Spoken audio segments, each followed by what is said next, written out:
when we are found by God in that sense, um, all of a sudden we start to see ourselves as part of the bigger picture. Actually, he's telling a story through my life, and my life becomes important because it characterizes who he is.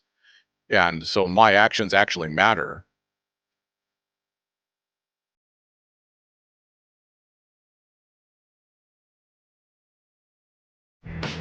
Hey, everybody, and welcome to another episode of the Wind Ministries podcast, and where we've been going through and talking about spiritual maturity and spiritual health. We're calling this the Spiritual Maturity Series, where we're diving into topics and helping you understand what it looks like to become spiritually mature, how we go about doing that, and we're diving deep into the topic. At least we hope we are, anyway. And there's people that can dive deeper than us, and so we're just throwing our 2 bits out there. We're putting our oars in the water. There you go. Yeah, that's right. And sometimes, we have a couple of oars rowing along, and sometimes we have, what is it? Carried along by David by the river itself. Yeah, that's right. Like a twig on the mighty stream. Isn't that what they say in the John Candy and I'm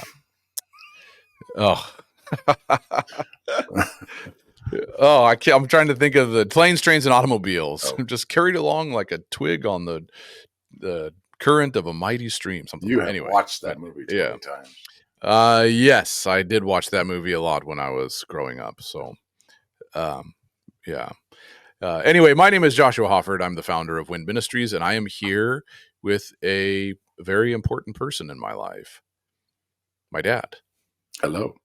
Almost the most important, if you think about my physical presence. So he's certainly one of the important ones. Certainly pretty far up there. Without him, I wouldn't be here. So I'm kind of glad that he's here. Yeah. So yeah. So, Dad, how are things in Florida? Hot and humid. How's the political climate in Florida? Well, they have not allowed any protests to manifest outrageously. Oh yeah, that's right. Yeah, college campuses. So that's there hasn't. That's true. I don't know. It depends on who you ask how the political climate is. Yeah.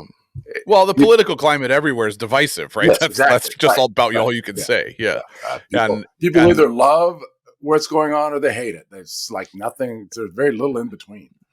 Let's put it this way too, in the context of what we're talking about. It is the political climate especially in Western countries right now, are, and I say that not to say that there's other countries that are not having political division. It's just that we're in a Western country, so we know very clearly what's happening here. It fits our worldview. Yeah, exactly. Yeah. That's all I'm saying. It's not like, oh, everywhere else is perfect. No. It is, the political climate is ripe for taking advantage of people that lack emotional and spiritual maturity. And my wife had a dream a couple years ago where people had been organized into camps, and the camps were organized around the right-left political divide. And if you found anybody out and about in the other camp, it was like the Bloods and the Crips in LA. You just kill the other. There's no questions asked. You just slaughter anybody in the other camp. And both camps were just as bad. And actually, in the dream, she knew that this was all orchestrated by demonic powers. And the demons did not care what camp you were in. They couldn't care less about what camp you were in. All they cared about was that you went into a camp, because they knew if you went into a camp, they could just control everybody.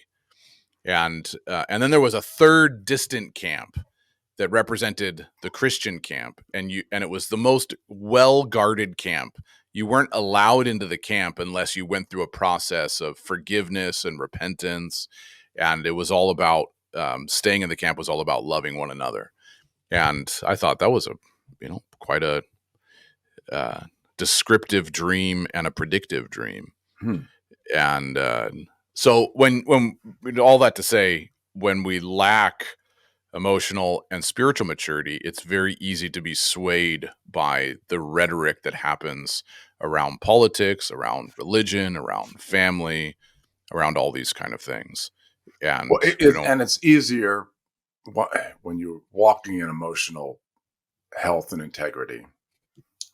Um, it's harder to be offended by exactly, other exactly. And the people's fence is what drives right. the division. Yeah. And that puts up the walls, that creates the chasm, and I further put myself in this camp over against the other camp, regardless of where it is. Right. And that's what the fascinating thing about the dream, I thought, was the demonic powers did not care what camp you were in. And why would they? Yeah.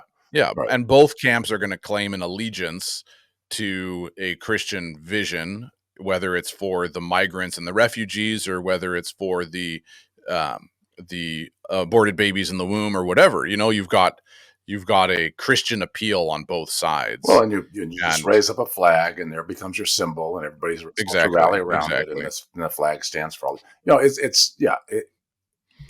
We watch it happen every day. I guess welcome to the political podcast of Wind Ministries, right? This won't help us.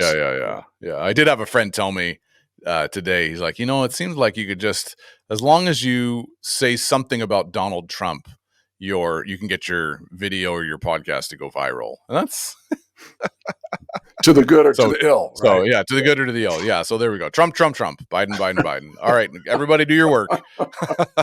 Algorithms, pick us up. All that to say, actually, I was leading somewhere with that. Okay. Is one of the things that we've talked about in the last 2 episodes, this being our 3rd episode in this series, is emotional maturity and spiritual maturity. And we throw those terms. We've talked about how does it happen? What is spiritual maturity being? The capacity to be yourself in connection with the Father when you go through life's difficult circumstances, that essentially embodying what Jesus is like, and that we think that we stumble into it, but we actually discover the right factors that produces it.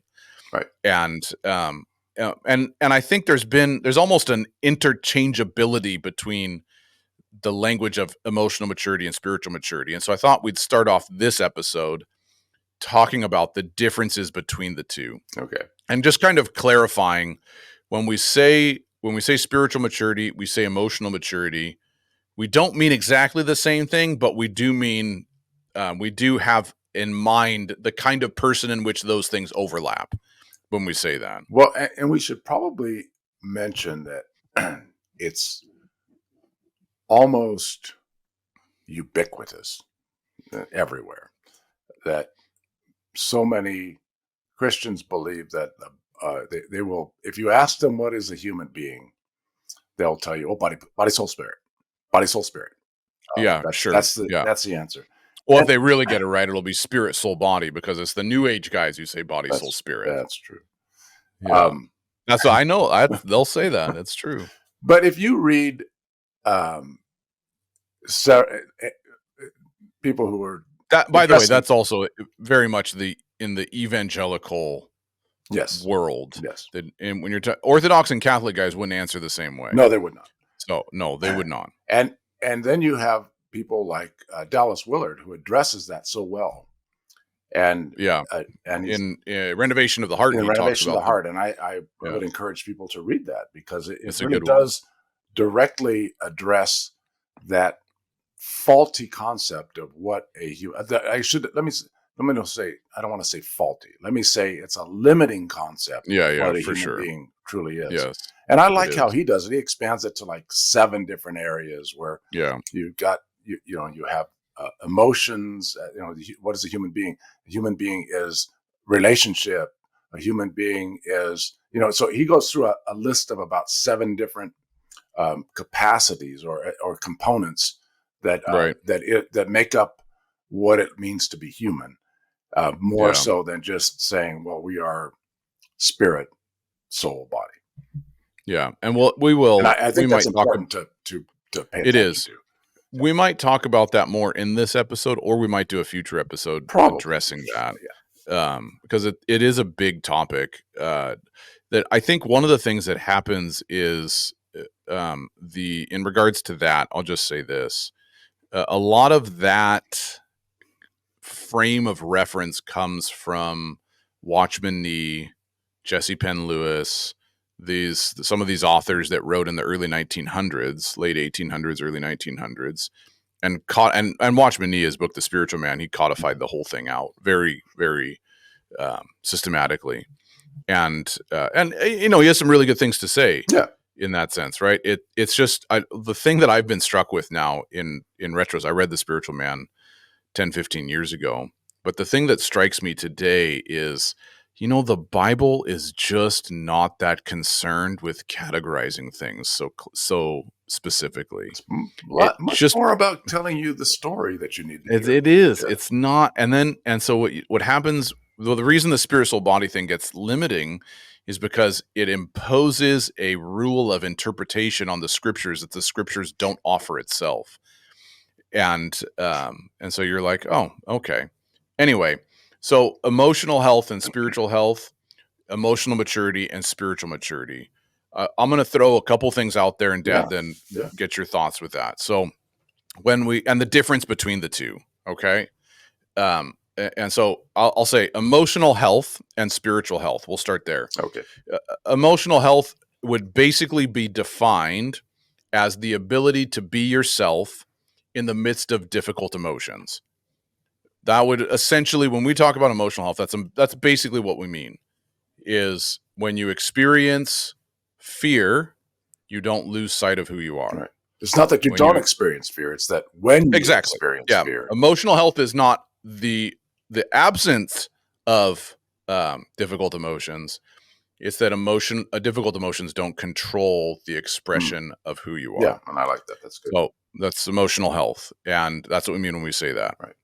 And you can have emotional health without having spiritual health. True. That largely that happens because people either put in a lot of personal work, they understand their family of origin, they understand the story of their life, where they've come from, they've had other people that are farther along than them that show them how to be an emotionally mature person. They glean and learn from others, and so they've been given the right resources.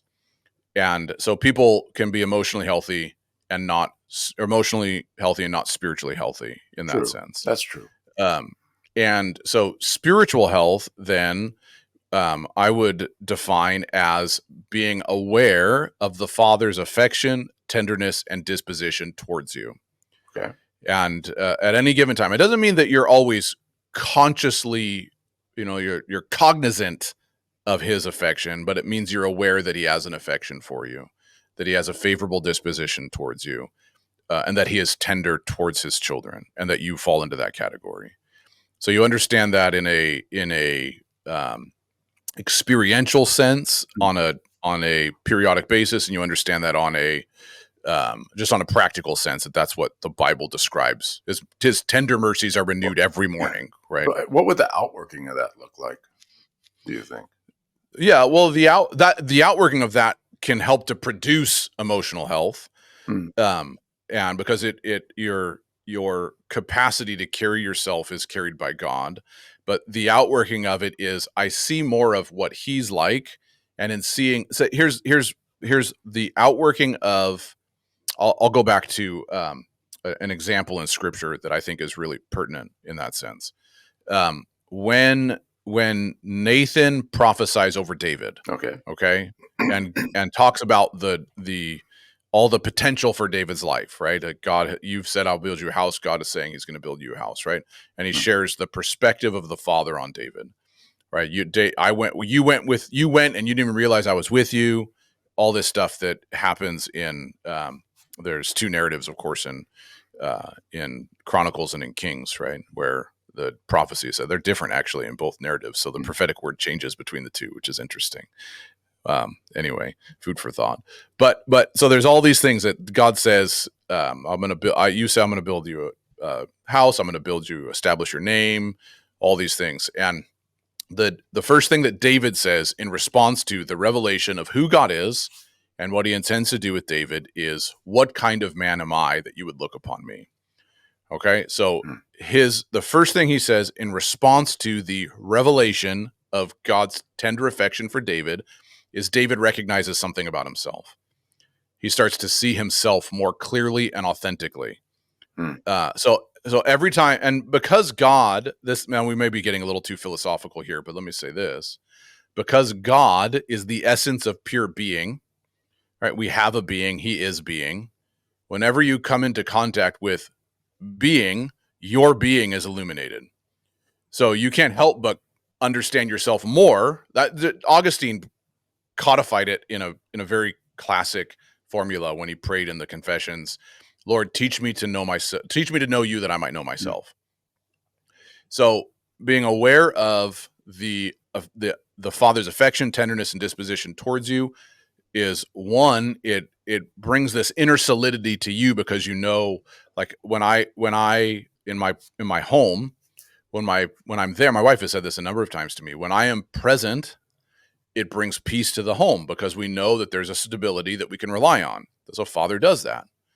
Brings a stability we can rely on, and it brings a peace to who we are. Also, when I come in contact with the Father, I also come into contact with myself. So I begin to know myself more because I know Him.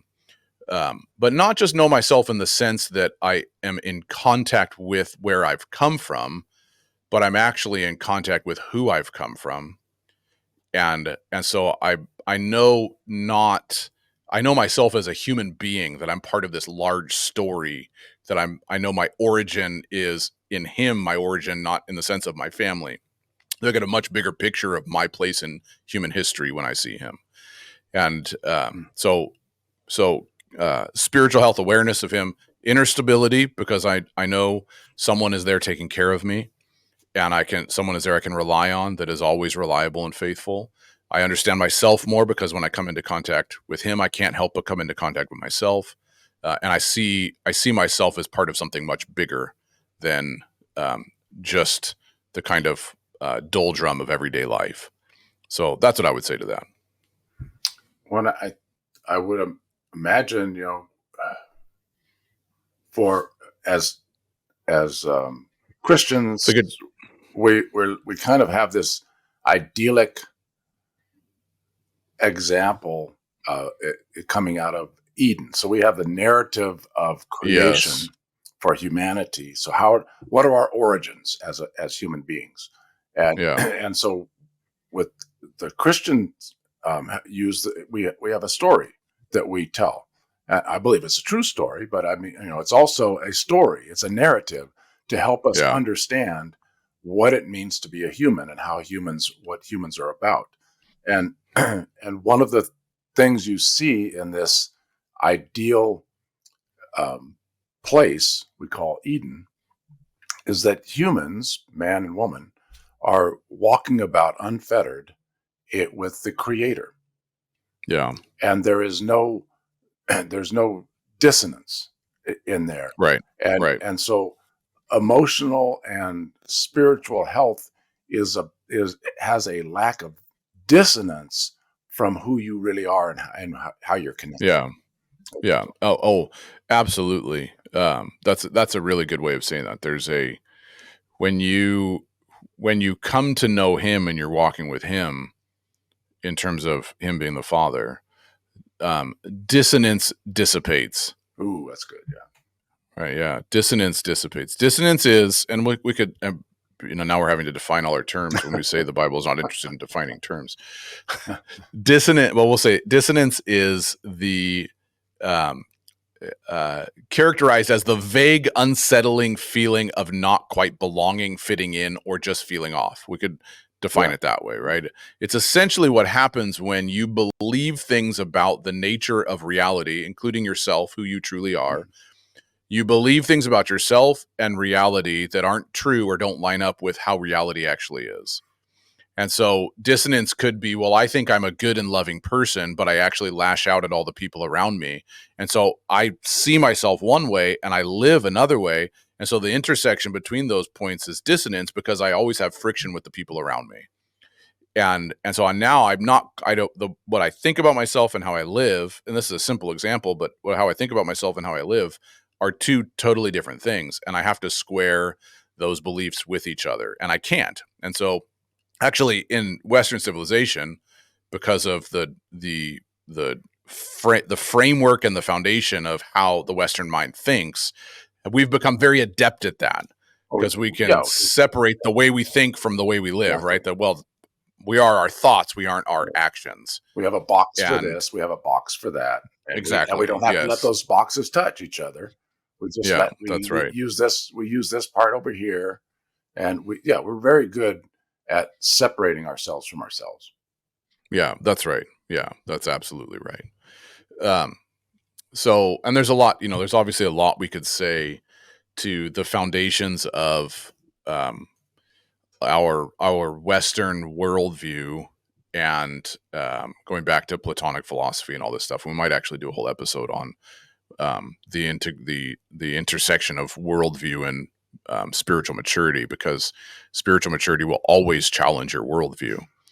Um, and it has to, because it has to change how you perceive who God is, which is the essence of reality, and how you perceive yourself, which is how you are intersecting with the nature of reality. So your worldview always is challenged with as you grow spiritually. Well, It has to be. it's kind of a centers around that thought of how do I fit into this story? Yeah. Yes, that's right. Yeah, And that's right. I, how do I live in this story? I've told this story a bunch of different times in different ways, so I'll make it brief. I woke up one morning, went downstairs, I have my chair downstairs. This is a few summers ago. I was praying. Finley, my son, he gets up after me. He's usually the other early riser in the house, and he goes outside to play. And he's got a sword, and I hear him. It's like 7 a.m. At this point, and he's unfettered imagination. He's calling out this phrase, "Where are you, Monkey Queen?" Yeah, and he's been playing this game for a couple of days, right? The Monkey Queen was this dastardly figure who was sometimes imaginary, was sometimes the next door neighbor, one of the kids in the neighborhood. It's always someone different, right? But he's always fighting against the Monkey Queen. So he's going around looking for the Monkey Queen to vanquish his foe. And I realized that to Finley, he's immersed in the story, right? He sees himself as the hero. He's got the sword. He's out to charge a villain. He's going to slay this thing, and he's going to conquer the world. And I was so proud of him, he was probably 6 when he was doing this. Yeah, maybe even 5. And it was just beautiful to watch, right? This boy engaging with life in such a creative way. And I realized that something happens to us as we grow up, that we don't see ourselves as the hero in a story anymore. Like, we lose track of the narrative. Yeah. We're just a side player who doesn't really matter. When we are found by God, in that sense, all of a sudden we start to see ourselves as part of the bigger picture. Actually, he's telling a story through my life, and my life becomes important because it characterizes who he is. And so my actions actually matter, right? And so sometimes we've talked about this, where part of some of the redemptive models that we find in contemporary Christianity is that, well, just say a prayer and hold on to the end, because eventually you're going to escape this poor, pitiful world anyway, which has nothing to do with Christianity. No. That has nothing to do with Christianity. But your actions actually matter, because you embody the face of the Creator on this earth. Right. That you actually get to show forth what he's like, and he's chosen you as an ambassador to do that, right? And that might actually we might have lasting ramifications in the life of the age to come, not just the life here and now, Right. but lasting ramifications about who I am and what happens to me in the ultimate, redemption of all things, right? We've got a whole contingent of people that follow the devil into the lake of fire because they don't want to have anything to do with God.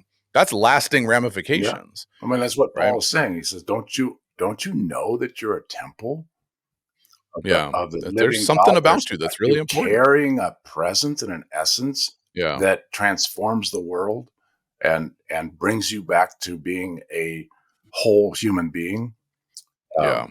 Bringing us back to your topic of being a whole human being is emotional health and spiritual health is that capacity of being a whole human being without I should say it this way. The healthier we are, the less separation we have within ourselves. And That's right. we are at peace with ourselves. And peace is not the absence of conflict, but rather the presence of something that is harmony. Yeah, that's right. Peace is harmony. That's what Jesus said to us. My peace I give to you. It's not like the peace the world gives. It's not just an absence of conflict. It's that I am in harmony both with myself and with the Father. I know who I am, and I know who I walk with. And he said, and I'm giving that to you as a gift. Yeah, that's right. So when we come into this relationship with the Creator through Jesus, then the process naturally should be that we become more emotionally healthy and spiritually healthy because we become more harmonious inside. It's the point of the gift of the Spirit, right? That I'll send you a friend that's going to walk with you and show you everything that the Father and I are talking about. So that you are part of that connection. You're not leaving you out of my connection. I'm engaging you and bringing you into my connection so my peace can grow in you. And so anyway, I'm just go ahead. Okay. Well, you're making me think of a comment that a good friend of ours made, Ron Huxley. He's a licensed family and marriage therapist in California. Yeah, and just a wonderful counselor, friend, and just an awesome guy. But he was saying, all around. Because when we talk about emotional maturity, that you can someone can have emotional maturity and not have spiritual, or emotional health and not have spiritual health, right? That because you can be given, like Ron would say, you can be given tools for dealing with anxiety in your life. Here's some ways to respond to anxiety. It could be simple breath exercises to help you manage anxiety when it comes, right? And so now there's a diminishment of anxiety, and I have tools to recover myself, right? It can be focusing on a memory. It can be thinking about someone who loves me. There could be simple ways of doing that to recover yourself and be able to wade through difficult emotions, right? The emotional health but you can't, and so you can't have spiritual health without having emotional health. And the emotional health that comes because of spiritual health is not the same thing. It is not the same thing. Yeah. It's derived. It can on the surface, it can look very similar, but it's derived from a different process. It's not because you have the right tools to navigate every emotional situation. You may have those. But it's because the presence of peace has become so normal to you. And so now when that chaos starts to, or that disintegrating emotional experience starts happening, you go, something is wrong about how I see myself in relation to God. And now I need to question that and resolve that and bring myself back to attachment with Him. So the emotional health that results from spiritual health is different than the emotional health that results from just having good therapeutic tools. But on the surface level, it may look the same because it is a diminishment. We could say this: emotional maturity is an ongoing diminishment of disintegrating emotions controlling your behavior. Yeah. And you can derive that from various different ways, but that doesn't necessarily mean that you are spiritually healthy and vibrant, connected with the Father. Part of it is when we say you can't have spiritual health without having emotional health, is because when we define spiritual health as an awareness of the Father's affection, tenderness, and disposition towards you, and I would say that spiritual maturity is an ongoing increase of that thing on a daily basis. Right? We know what He's like. We can communicate what He's like. We know what kind of lessons He's teaching us, what things that we're gleaning from Him, and what things we're learning about Him. And from us, that would be spiritual maturity. The ongoing fruit of that is spiritual health without emotional health mistakes what God is like for what my emotions are like. And so when I don't have emotional health, I can't have spiritual health, because I will always, so I may experience shame and I have no way of recovering myself from shame, and I will and this is a simple example, but people do this, is then I think God is actually angry with me because of my experience of shame.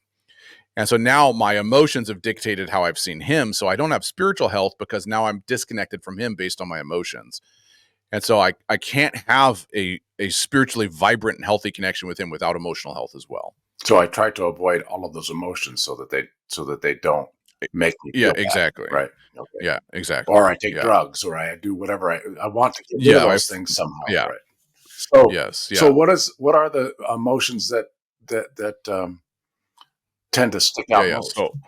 So we call them the big six emotions, and different people identify these differently. A lot of what we've been studying and been influenced by have been the life model guys, and so this is the big six emotions according to Jim Wilder and company, and you would find a similar set of emotions from even secular therapists and stuff like that, right? Because these are germane to humanity. They're not like well, these are only Christians, right? We're Only not saying Christians that. have these emotions. Yeah. Right. So the big six emotions are anger, fear, sadness, shame, disgust, and hopelessness. Those are the and when we say, I'll say disintegrating. I don't mean disintegrating as in disappearing. Disintegrating, right? There's a hyphen between the dis and the integrating. Is that they cause me to lose touch with myself, with my community, and with ultimately God the Father. So I'm not integrated with my community, myself, and God. I'm disintegrated. So what are those again? Those six? So we have anger, okay, fear, okay, shame, disgust, okay, disgust, sadness, and and hopelessness. hopelessness. Okay. Yes. And those Yeah. and those can be overwhelming.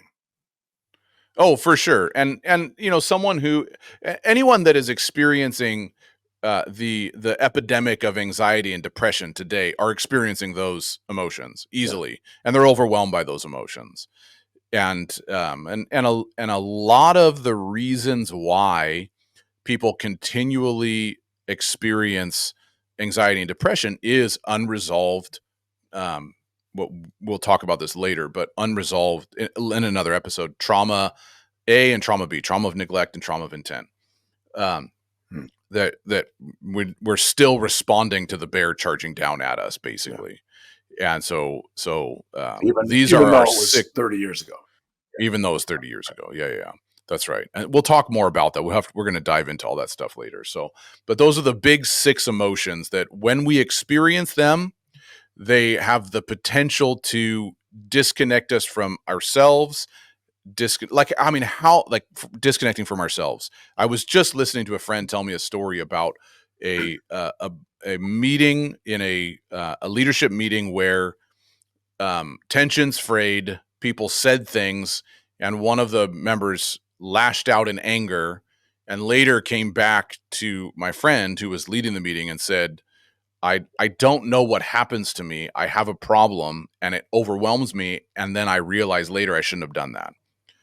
Right. Well, this is a big six emotion of anger. Right. It overwhelms me. And now I'm disconnected from myself. And when I reflect later, I wish I wouldn't have said that thing because I lost sight of who I am. And I realized that's not how I see myself. Right. So now we have dissonance because how I see myself and how I acted don't no longer actually match what I believe about myself. Well, I'm a loving person, but I just yelled at all those people. Okay, well, it's incongruous between what I believe and how I live.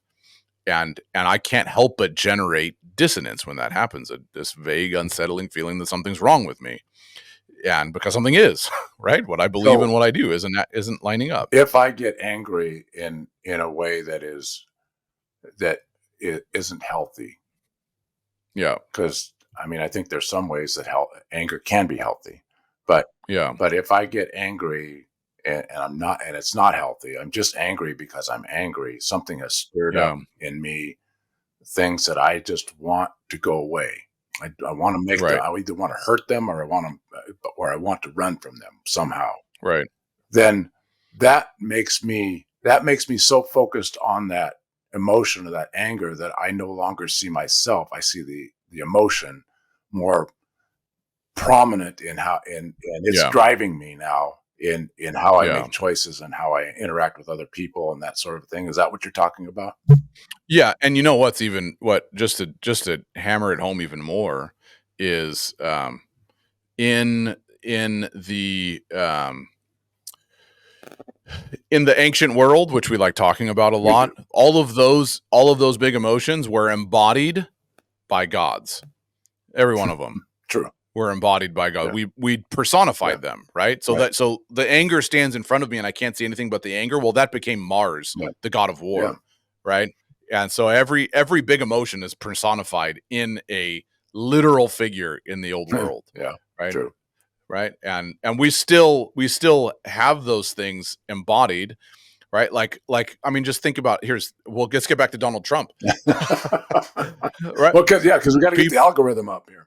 Yeah, we got to get the algorithm up, right? Like people celebrate when he lashes out in anger at the people that attack him, right? He becomes the literal They celebrate. You're right. They say, "Oh yeah, I would do that if I had this." I get like he has every right to lash out at the people who are attacking him. Sure. I'm not saying that. I'm saying we still personify the force of anger in a person and then celebrate it. Right? So we're doing the same stuff. Human beings have not stopped doing the personification of these disintegrating emotions in a figure in front of us. Right? And then they become idols to us. So anger, anger is characterized by the way you get flush in the face, literally, and you can't see or think of anything else, right? We'd see the kind of metaphor is you're seeing red, right? Yeah. When someone's seeing red, that's all they can see. That's the only lens they can see. I had a dream a long time ago, actually, when I was really dealing with deep-seated anger issues, where everywhere I looked, I just had a red film, and the Lord was showing me, you've got a lens of anger, you see things through. So anyway, so then you've got fear, right? Fear would be the paralyzing feeling that I don't know what to do. I don't know how to respond. I don't know what to say, right? I either would characterize in a fight or flight. Anger is really going to be more your fight response. Fear is going to be your flight response. Or your freeze response. I either run or I just shrink. And we know, in human relationships, in a disintegrating way, there are people that use anger to control people through their making people feel small. Sure. I use my anger to make people feel small, makes me feel powerful, and that just seems to just fly as normal. But especially in a lot of leadership structures and leadership teams, you get the angriest person sees the most results because they scare everybody into submission. That's a whole other thing, though. Yeah, let's not talk about that. Sadness, right? That kind of listlessness with seeing the world through that lens of gray, where I'm just kind of always melancholy and I can't seem to. So would depression flow out of sadness? Is that what you're saying? Depression would flow out of sadness, but the people that are depressed also feel anger. They get angry at people around them, right? Anger is very, very common for someone who's depressed.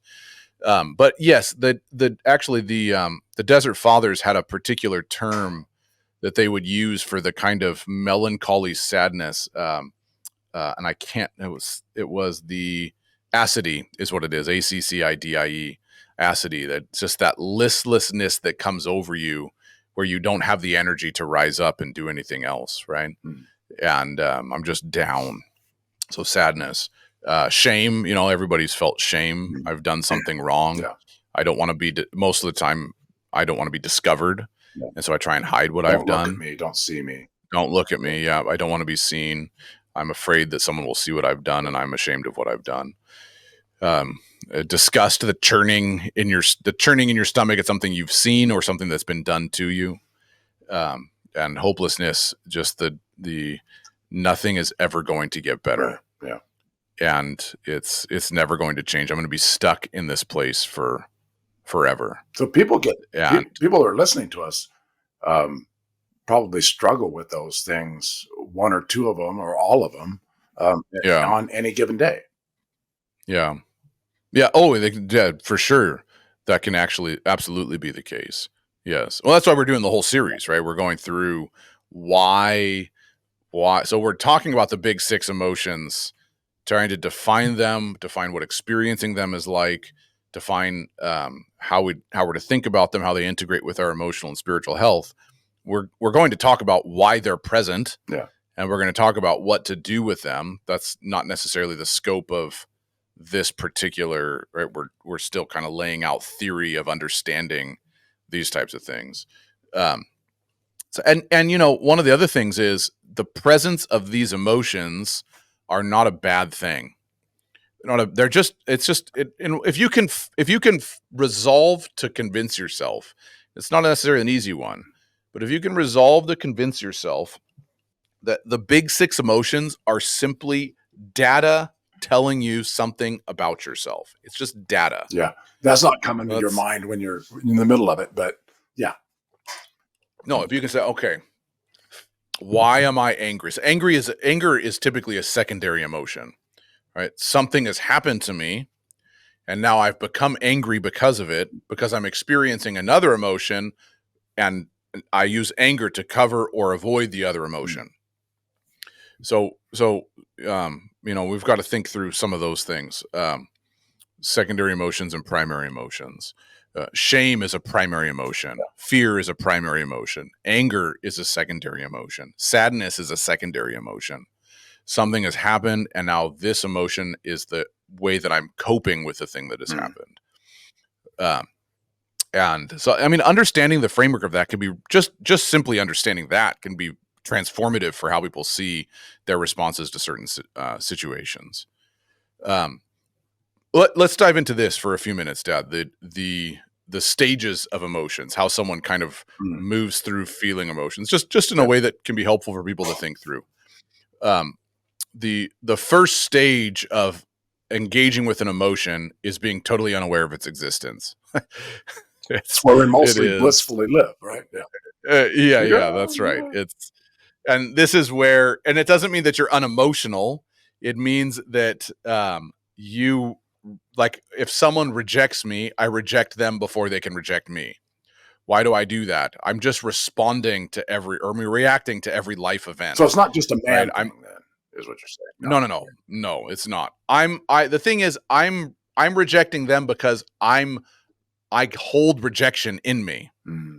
And so I reject people before they can reject me because I'm already experiencing rejection. I'm just unaware that it's already there.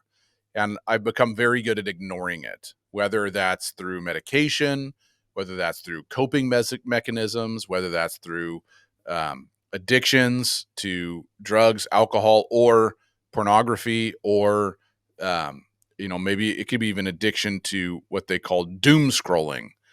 Right, it's social media addiction. It's any kind of thing can numb that the presence of the emotion.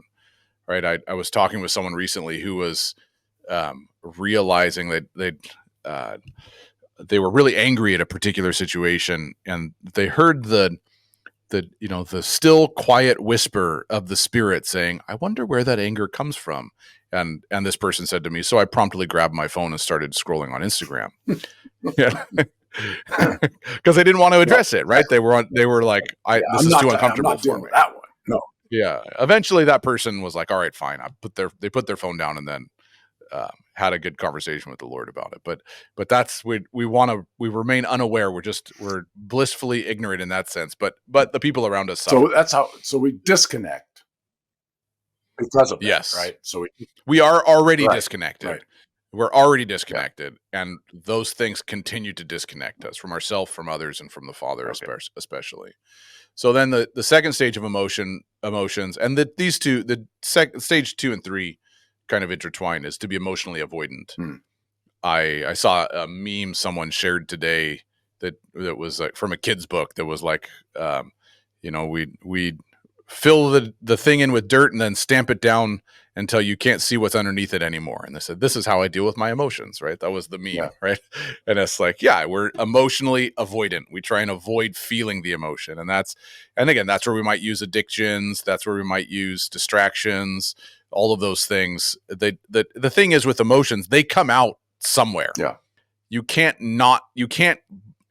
keep them. I remember, the Lord showed me one time that it was like I had a sewer cap sitting on top of all my emotions, because I'd just been, but it was like bubbling over with all this gunk that was underneath. Right. And it's like, you can't just keep it in. It comes out and it hurts people. And so we're avoidant, and we distract ourselves. Again, this can be addiction cycles, things like that. We distract ourselves rather than feel the emotion we avoided. So then you kind of wonder about yourself. Why do I self-destruct? Why do I always tend to self-destruct in this sort of a thing? Yeah. Or well, I don't feel those emotions. But yet I'm self-destructing anyway. I don't feel them. Yet I'm self-destructing. Yeah. Somehow I disconnect myself from people and events and situations. And and the funny thing is, I know you want to get on to the next one, I'll just say this, is every time we disconnect, we make ourselves less than what we really were.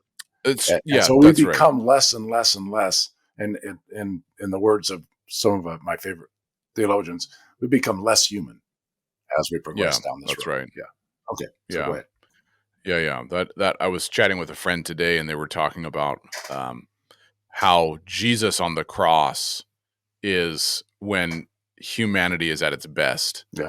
Right. He's the picture of him on the cross experiencing everything he experienced. When he says it is finished, it's like, this is what it means to ultimately be human.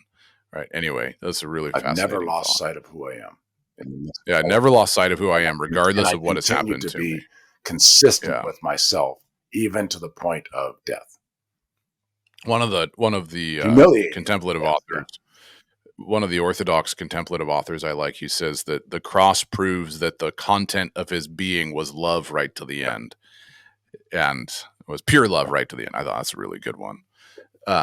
So you're either stages of emotion: emotionally avoidant or emotionally expressive.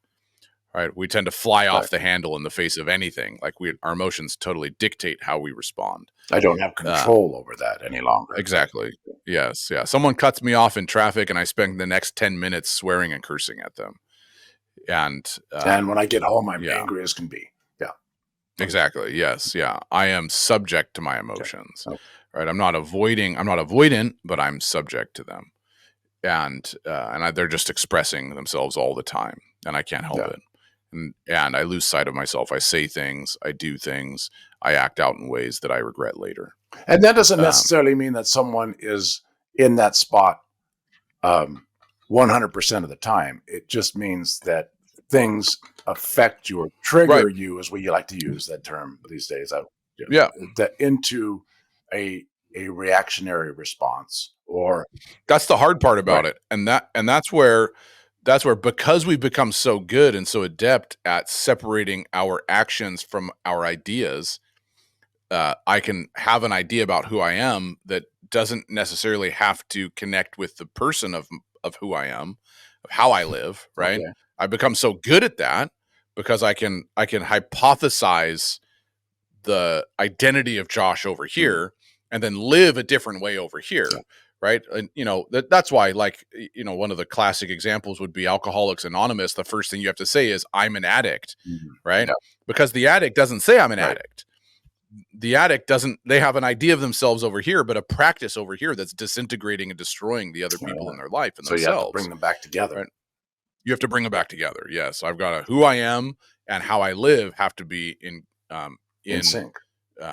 In sync with each other. Yeah. Not incongruous with each other. Right.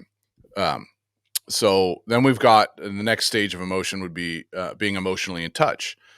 You can, it's a big thing for some people to learn how to name the emotion they're feeling, right? Even as simple as an emotion like fear or anger, right? To be able to say, I feel angry, right? Like that can be a big step of emotional maturity for a person, because they don't even know how to identify it before. Before, it's just a ball of confusion, right? That I don't know how to deal with, but now I can say, oh, that one's anger, or that one is fear, or that one is shame. Right. Just learning to recognize what an emotion is like can be a big step in starting to recover yourself. So if someone's listening to us right now, just taking a moment, what hitting the pause button for a second and saying, okay, what what am I feeling emotionally right now? Would be a good step. Like, am I feeling? Am I just kind of blasé? Am I feeling a sadness? Right. Am I feeling? Am I just numb to things? Am I angry at something? That's a good thing to check it out. Yeah. But yeah, so Yeah. Yeah. Or am I offended? Which again would be another secondary right. emotion, right? I'm offended. There's an Gosh, emotion and that Ken have comes just along with that. offended me. Yeah. Okay. Well, have we offended you because you feel exposed and it's shame? Right? Yeah, Have we offended you because you feel hopeless? Like, oh, I don't know if I can ever get over this. Now I'm offended, yeah, right? Now, so the big six emotions disintegrate. I lose sight of myself, and now I have a secondary emotion that's um, showing me how to yeah. respond, right? So yeah, that's right. And then the last so being able to name the emotion is not emotional health, but it's a good step on the way there. And then I'd say the last stage of emotion would be the ability to transform emotion. And so Yeah. going from anger, okay, I see the anger. Where's the anger coming from? How do I understand that? How do I act like myself in the midst of it? So emotional transformation, and it's a lifelong Yeah. journey. Emotional transformation in that sense, right? So the benefit of walking with the Holy Spirit is that the Holy Spirit will pinpoint, like the friend I was telling you about that was like, oh, I'm angry right Mm. now. Oh, well, there's something to that. Well, this person can just come to it by themselves. It took the Holy Spirit pinpointing it, highlighting it, and then elaborating on it. And then a whole litany of memories came with that, going, oh, I Yeah. learned to respond in anger Right. because of these things, Right. right? That was the Holy Spirit, right? That wasn't, they weren't, oh, I'm angry, and now I have a resource to recover myself from anger. I'm angry, and now I understand where I've come from because the Lord revealed it to me. And that always, the revelation of God in that sense always stands in opposition, or in relation, not opposition, but in relation to the revelation of what he's like. Mm.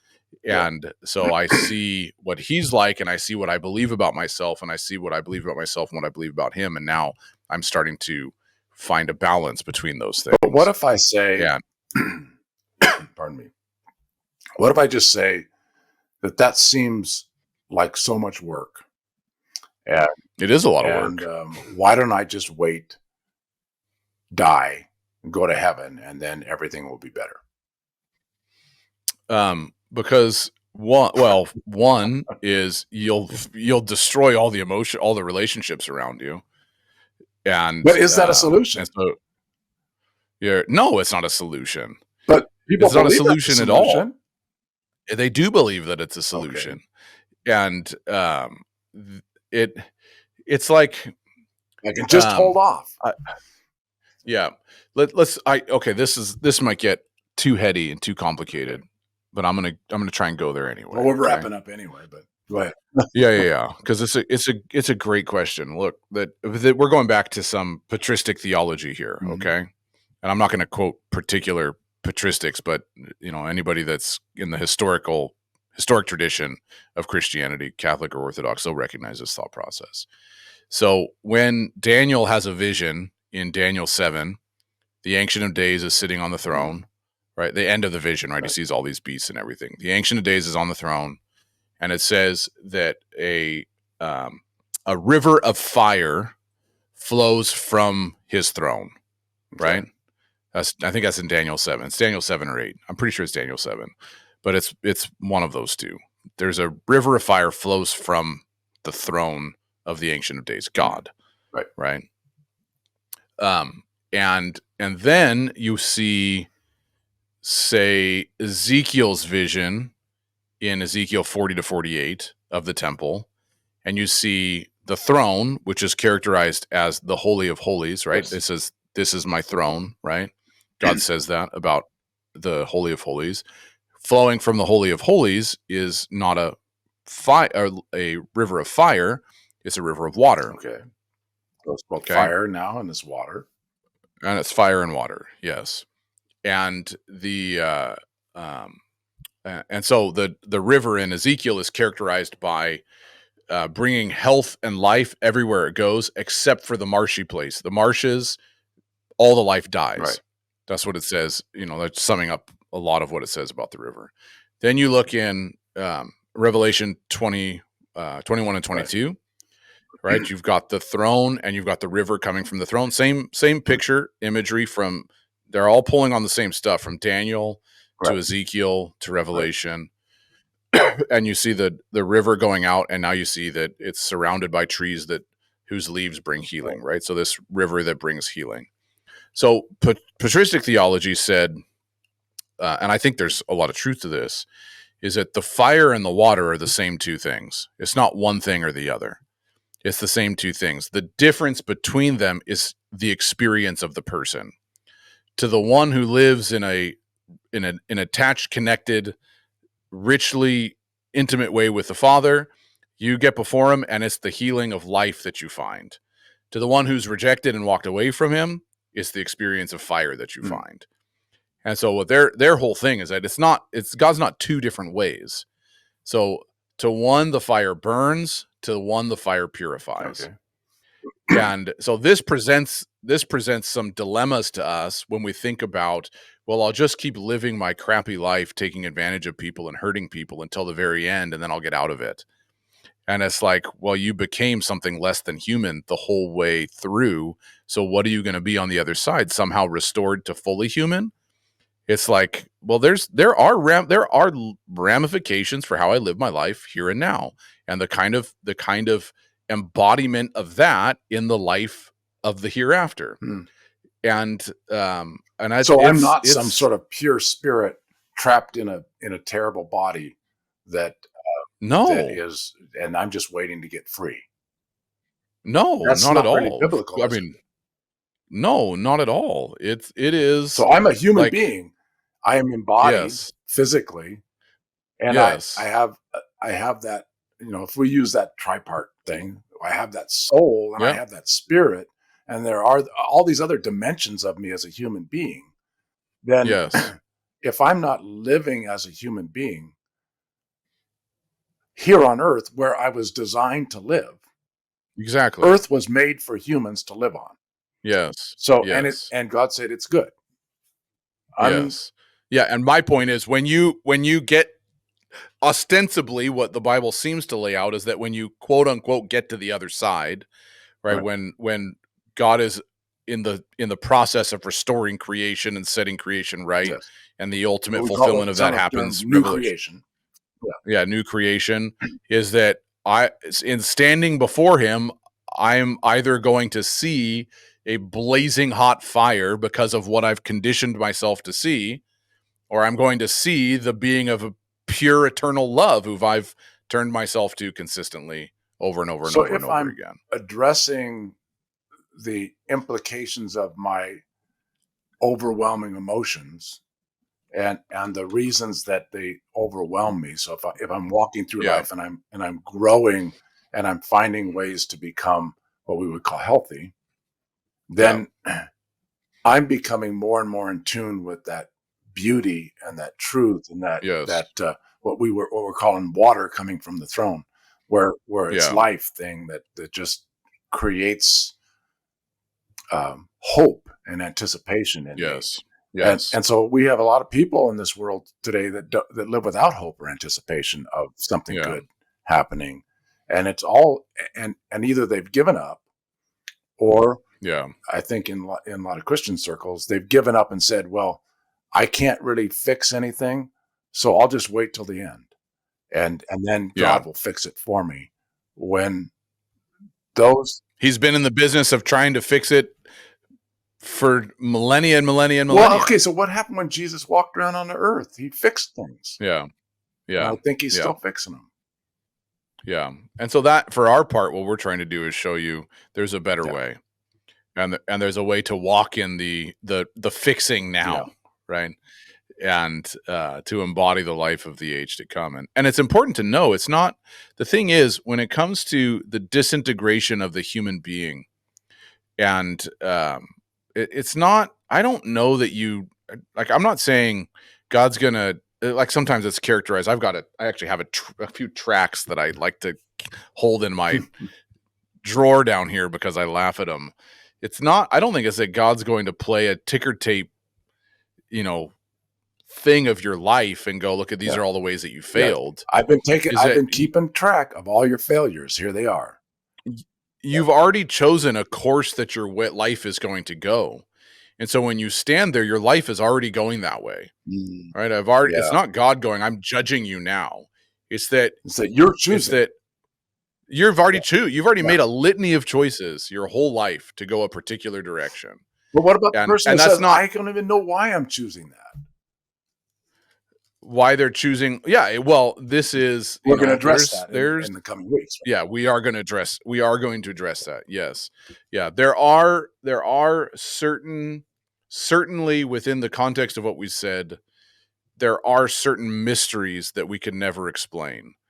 In the sense of, some people, never heard the gospel preached, never had never had someone share what Jesus was like, whatever. There's certain mysteries to the situation that are beyond the bounds of the human being to explain. Um, Suffice it to say that the being of pure love, when you've walked with Him, integration comes very naturally. It's the Yeah. byproduct of it. So, um, so those are the six big emotions, and those are some of the ways that we work through those things. And here would be a good study for you to do on your own time, is looking at the life of Jesus and you can find examples of all six emotions Jesus. So do this on your own time, all because we could have gone through this, but we won't. Go through the Gospels and look at the life of Jesus and go, where did Jesus experience these big six emotions, Mhm. and stay true to himself and his call Good. and his mission, Yeah. his vocation? Because you can find every one of Yeah. them, right? You can find every single one of those big six emotions, and And he didn't stop being it's and he self. didn't stop being Yeah. himself, yeah, which is the life that he offers to And humanity. he trained his disciples that way too. So that's interesting. Yeah. And he trained his disciples that way. Yes, that's right. And with that, we will draw this episode to a All right. close. And so, everybody, thanks for listening. And give us a review on whatever podcasting platform you are on. Those are very helpful for us. And share the podcast with your friends too. Let them know about the Wind Ministries podcast. And I think we have some really good stuff out there now and coming up as well. So until next time, everybody, God bless.